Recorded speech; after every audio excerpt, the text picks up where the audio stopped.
আসসালামু আলাইকুম, স্বাগতম ইনসাইড টিভি সংবাদে। আমি মোহাম্মদ কিবরিয়া আজকের সব আন্তর্জাতিক খবর নিয়ে হাজির হয়েছি। শুরুতেই জানিয়ে দিব সংবাদ শিরোনাম, তারপর বিস্তারিত। ইরান যেভাবে জবাব দিতে পারে, হামলা পাল্টা হামলা চলমান। নাগরিকদের দীর্ঘ যুদ্ধের জন্য প্রস্তুত করছে ইসরায়েল। রাশিয়া ইউক্রেন যুদ্ধের 1426তম দিন আজ। যুদ্ধ-পরবর্তী গাজায় আন্তর্জাতিক বাহিনীতে তুরস্ক ও কাতারের সেনাদের কোনো স্থান দেওয়া হবে না বলে মন্তব্য করেছেন ইসরায়েলি প্রধানমন্ত্রী বেনিয়ামিন নেতানিয়াহু।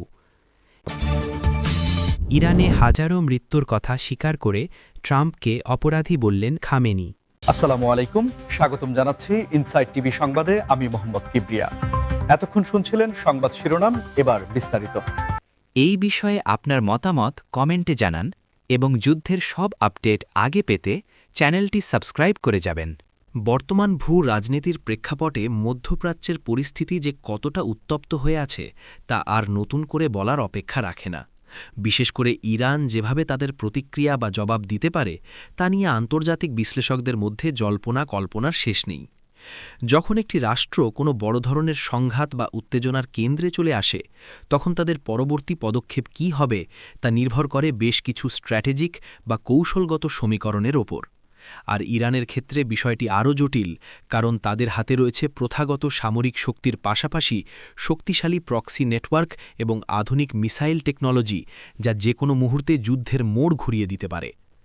আন্তর্জাতিক সংবাদ মাধ্যমগুলো বলছে, ইরান হয়তো সরাসরি এবং তাৎক্ষণিক কোনো বড় হামলায় না গিয়ে বরং কৌশলগত ধৈর্য বা স্ট্র্যাটেজিক পেশেন্স নীতি অবলম্বন করতে পারে, যার মাধ্যমে তারা প্রতিপক্ষকে দীর্ঘ সময় ধরে মানসিক চাপের মধ্যে রাখবে এবং এমন একটি সময়ের জন্য অপেক্ষা করবে যখন হামলাটি সবথেকে বেশি কার্যকর এবং অনাকাঙ্ক্ষিত হবে।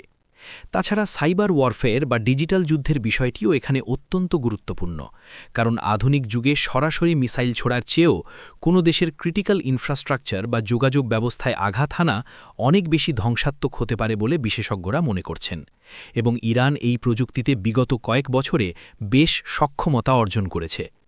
অন্যদিকে ইরানের এই সম্ভাব্য জবাব যে কেবল সামরিক হবে তা নয়, বরং কূটনৈতিক চাপ প্রয়োগের মাধ্যমেও তারা এই পরিস্থিতির মোকাবিলা করতে পারে, যেখানে তারা তাদের মিত্র দেশগুলোর সাথে সম্পর্ক জোরদার করে আন্তর্জাতিক বাণিজ্যে বা তেল সরবরাহে বিঘ্ন ঘটিয়ে বিশ্ব অর্থনীতিতে একটি বড় ধাক্কা দেওয়ার ক্ষমতা রাখে।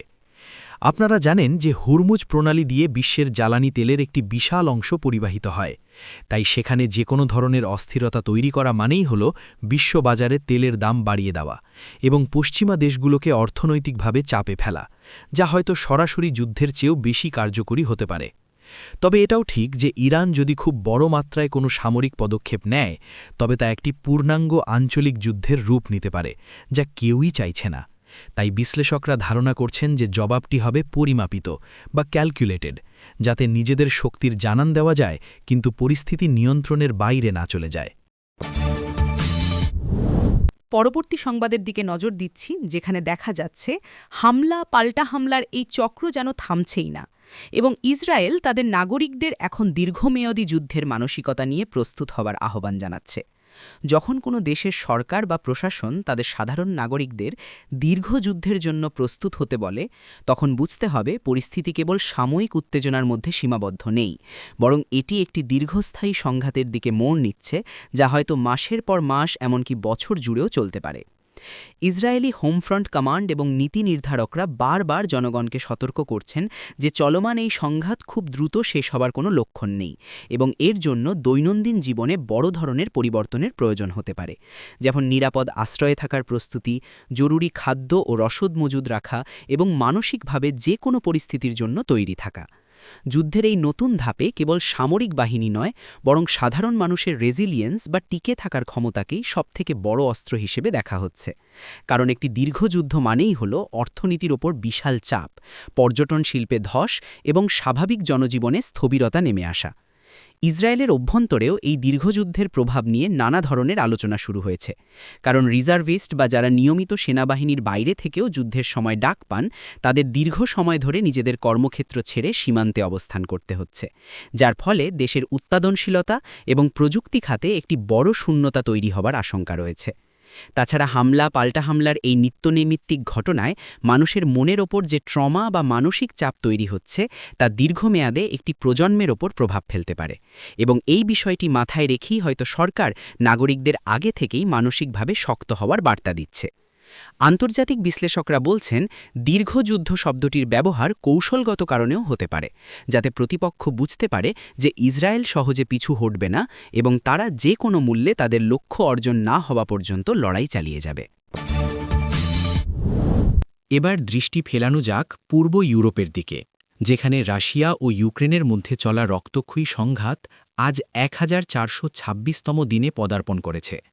একটি সংখ্যা যা শুনলেই গা শিউরে ওঠে এবং বোঝা যায় যে এই যুদ্ধ কতটা দীর্ঘ এবং ক্লান্তিকর হয়ে দাঁড়িয়েছে। 1426 দিন মানে প্রায় 4 বছরের কাছাকাছি সময় ধরে চলা একটি যুদ্ধ, যা কেবল দুটি দেশের মধ্যেই সীমাবদ্ধ থাকেনি, বরং পুরো বিশ্বের অর্থনীতি, রাজনীতি এবং মানবিক মূল্যবোধের ওপর এক বিশাল প্রশ্নচিহ্ন এঁকে দিয়েছে। যুদ্ধের শুরুর দিকে বিশ্বজুড়ে যে উত্তেজনা এবং ঘন ঘন সংবাদ শিরোনাম দেখা যেত, তা এখন অনেকটা স্থিমিত হয়ে এসেছে, কিন্তু রণাঙ্গনের বাস্তবতা কিন্তু মোটেও বদলায়নি। বরং শীত, গ্রীষ্ম, বর্ষা উপেক্ষা করে লক্ষ লক্ষ সেনা এখনও পরিখার মধ্যে বা বাংকারে দিন কাটাচ্ছে। এই দীর্ঘ সময়ে কত হাজার হাজার প্রাণ ঝরেছে, কত শহর ধ্বংসস্তূপে পরিণত হয়েছে এবং কত মানুষ বাস্তুচ্যুত হয়েছে, তার সঠিক পরিসংখ্যান হয়তো কখনোই পুরোপুরি জানা যাবে না। কিন্তু 1426তম দিনে এসেও যখন আমরা দেখি যুদ্ধের কোনো সমাধান নেই, তখন সেটি বিশ্ব নেতাদের ব্যর্থতাকেই আঙুল দিয়ে দেখিয়ে দেয়। বর্তমানে ফ্রন্ট লাইন বা যুদ্ধের মূল ক্ষেত্রগুলোতে পরিস্থিতি অনেকটা স্টেলমেট বা অচলাবস্থার মতো, যেখানে কোনো পক্ষই খুব বড় কোনো অগ্রগতি করতে পারছে না, কিন্তু নিয়মিত গোলাবর্ষণ এবং ড্রোন হামলায় ক্ষয়ক্ষতির পরিমাণ বেড়েই চলেছে। আন্তর্জাতিক বিশ্লেষকরা একে ওয়ার অফ অ্যাট্রিশন বা ক্ষয়িষ্ণু যুদ্ধ বলছেন, যেখানে উদ্দেশ্য হল প্রতিপক্ষের রসদ এবং মনোবল সম্পূর্ণ ভেঙে না যাওয়া পর্যন্ত লড়াই চালিয়ে যাওয়া। তাছাড়া এই দীর্ঘযুদ্ধের ফলে ইউরোপের জ্বালানি নিরাপত্তা এবং বিশ্বের খাদ্য সরবরাহে যে সংকট তৈরি হয়েছিল, তা কিছুটা সামলে নেওয়া গেলেও দীর্ঘমেয়াদে এর প্রভাব এখনও রয়ে গেছে। বিশেষ করে উন্নয়নশীল দেশগুলোতে মুদ্রাস্ফীতি এবং দ্রব্যমূল্যের ঊর্ধ্বগতি এই যুদ্ধেরই একটি পরোক্ষ ফলাফল। এই 1426 দিনে ইউক্রেনের সাধারণ মানুষ যেমন তাদের স্বাধীনতার জন্য লড়াই করে যাচ্ছে, তেমনি রাশিয়ার উপর আরোপিত হাজার হাজার নিষেধাজ্ঞার প্রভাব সাধারণ রুশ নাগরিকদের জীবনেও নানাভাবে প্রতিফলিত হচ্ছে। পরবর্তী খবরে আসছি, যা মধ্যপ্রাচ্যের ভবিষ্যৎ কূটনীতি এবং যুদ্ধ পরবর্তী গাজার পুনর্বাসন প্রক্রিয়ার সাথে সম্পর্কিত। ইসরায়েলি প্রধানমন্ত্রী বেনিয়ামিন নেতানিয়াহু সাফ জানিয়ে দিয়েছেন যে যুদ্ধ পরবর্তী গাজায় কোনো আন্তর্জাতিক বাহিনী গঠন করা হলে সেখানে তুরস্ক ও কাতারের সেনাদের কোনো স্থান দেওয়া হবে না। নেতানিয়াহুর এই মন্তব্যটি অত্যন্ত তাৎপর্যপূর্ণ, কারণ এটি মধ্যপ্রাচ্যের ক্ষমতার ভারসাম্য এবং দেশগুলোর পারস্পরিক আস্থার সংকটকে স্পষ্টভাবে তুলে ধরে। তুরস্ক এবং কাতার, যারা দীর্ঘ সময় ধরে ফিলিস্তিনিদের অধিকার এবং গাজার মানবিক পরিস্থিতি নিয়ে সোচ্চার থেকেছে, তাদের সেনাদের গাজার মাটিতে মেনে নেওয়া ইসরায়েলের জন্য কৌশলগত এবং রাজনৈতিকভাবে অস্বস্তিকর, কারণ ইসরায়েল মনে করে এই দেশগুলোর সাথে হামাসের একটি আদর্শগত বা রাজনৈতিক সখ্যতা রয়েছে। নেতানিয়াহুর এই অবস্থানের পেছনে মূল যুক্তি হল তিনি এমন কোনো আন্তর্জাতিক শক্তির উপস্থিতি চান না যারা ভবিষ্যতে ইসরায়েলের নিরাপত্তা স্বার্থের বিরুদ্ধে কাজ করতে পারে বা যারা হামাসকে পুনরায় সংগঠিত হতে সহায়তা করতে পারে। অন্যদিকে আন্তর্জাতিক সম্প্রদায়, বিশেষ করে জাতিসংঘ এবং পশ্চিমা দেশগুলো চাইছে গাজায় এমন একটি বহুজাতিক বাহিনী মোতায়েন করতে যারা নিরপেক্ষভাবে আইনশৃঙ্খলা রক্ষা করবে এবং ধ্বংসস্তূপ থেকে গাজাকে আবার গড়ে তুলতে সাহায্য করবে। কিন্তু ইসরায়েলের এই ভেটো বা আপত্তির ফলে সেই প্রক্রিয়াটি এখন বড় ধরনের জটিলতার মুখে পড়ল।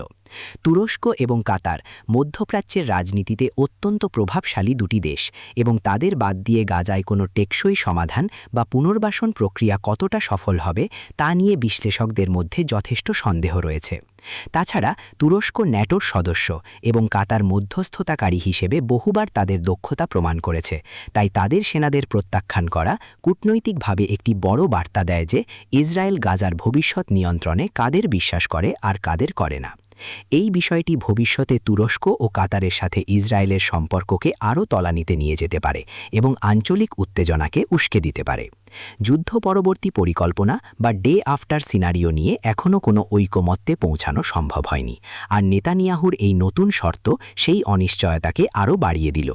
তবে এটা পরিষ্কার যে গাজার ভবিষ্যৎ কেবল সামরিক শক্তির ওপর নির্ভর করছে না, বরং এটি এখন একটি জটিল কূটনৈতিক দাবার বোর্ডে পরিণত হয়েছে, যেখানে প্রতিটি দেশ তাদের নিজস্ব স্বার্থ হাসিল করতে চাইছে। সর্বশেষ শিরোনামে আসছি, যা আবারও আমাদের ফিরিয়ে নিয়ে যাচ্ছে আন্তর্জাতিক রাজনীতির সেই উত্তপ্ত বাক্য বিনিময়ে। ইরানের সর্বোচ্চ নেতা আয়াতুল্লাহ আলী খামেনি সাবেক মার্কিন প্রেসিডেন্ট ডোনাল্ড ট্রাম্পকে অপরাধী বলে অভিহিত করেছেন এবং ইরানে হাজারো মৃত্যুর কথা স্বীকার বা উল্লেখ করেছেন। এই সংবাদটি মূলত অতীতের কিছু ঘটনা এবং বর্তমানের রাজনৈতিক প্রেক্ষাপটের সংমিশ্রণ, যেখানে খামেনি ট্রাম্পের সময়কার কঠোর নিষেধাজ্ঞা এবং ম্যাক্সিমাম প্রেশার বা সর্বোচ্চ চাপ প্রয়োগের নীতির কঠোর সমালোচনা করেছেন। খামেনি তার বক্তব্যে ইঙ্গিত করেছেন যে আমেরিকার সেই সময়ের নেওয়া নীতি এবং সিদ্ধান্তের ফলে ইরানের স্বাস্থ্যখাত থেকে শুরু করে সাধারণ মানুষের জীবনে যে বিপর্যয় নেমে এসেছিল, তাতে পরোক্ষভাবে হাজারো মানুষের মৃত্যু হয়েছে, বিশেষ করে প্রয়োজনীয় ওষুধের অভাব এবং অর্থনৈতিক সংকটের কারণে। তিনি ট্রাম্পকে সরাসরি দায়ী করে তাকে একজন ক্রিমিনাল বা অপরাধী হিসেবে চিহ্নিত করেছেন, যা দুই দেশের মধ্যকার বৈরী সম্পর্ককে আবারও সামনে নিয়ে এসেছে। তবে এখানে একটি বিষয় লক্ষণীয় যে খামেনি যখন হাজারো মৃত্যুর কথা বলেন, তখন এটি বিরল একটি ঘটনা, যেখানে ইরান তাদের অভ্যন্তরীণ ক্ষতিগ্রস্ততা বা সংকটের ব্যাপকতাকে প্রকাশ্যে স্বীকৃতি দিচ্ছে, যদিও এর দায় তারা পুরোপুরি ওয়াশিংটনের উপর চাপাচ্ছে। এই বক্তব্যের টাইমিং বা সময়কালটাও খুব গুরুত্বপূর্ণ, কারণ বিশ্ব রাজনীতিতে যখন ক্ষমতার পালাবদল বা নতুন সমীকরণ তৈরি হচ্ছে, তখন ইরানের শীর্ষ নেতার এমন কড়া ভাষা ব্যবহার প্রমাণ করে যে তারা আমেরিকার সাথে কোনো ধরনের আপোষে যেতে নারাজ, অন্তত পুরনো ক্ষতগুলো শুকানো ছাড়া।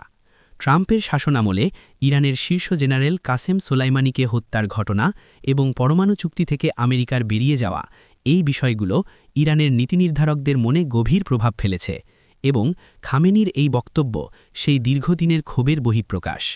আন্তর্জাতিক বিশ্লেষকরা মনে করছেন এই ধরনের বক্তব্য আসলে নিজেদের জনগণকে একতাবদ্ধ রাখা এবং আন্তর্জাতিক মহলে নিজেদের ভিকটিম বা ভুক্তভোগী হিসেবে উপস্থাপন করার একটি রাজনৈতিক কৌশল। তবে ট্রাম্প বা মার্কিন প্রশাসনের পক্ষ থেকে এই বক্তব্যের কী প্রতিক্রিয়া আসে বা আদৌ কোনো প্রতিক্রিয়া আসে কিনা, সেটাই এখন দেখার বিষয়। রাজনীতিতে শব্দচয়ন বা রেটারিক অনেক সময় বুলেটের চেয়েও ধারালো হয় এবং খামেনির এই অপরাধী শব্দটি নিশ্চিতভাবেই দুই দেশের কূটনৈতিক সম্পর্কের কফিনে আরও একটি পেরেক ঠুকে দিল।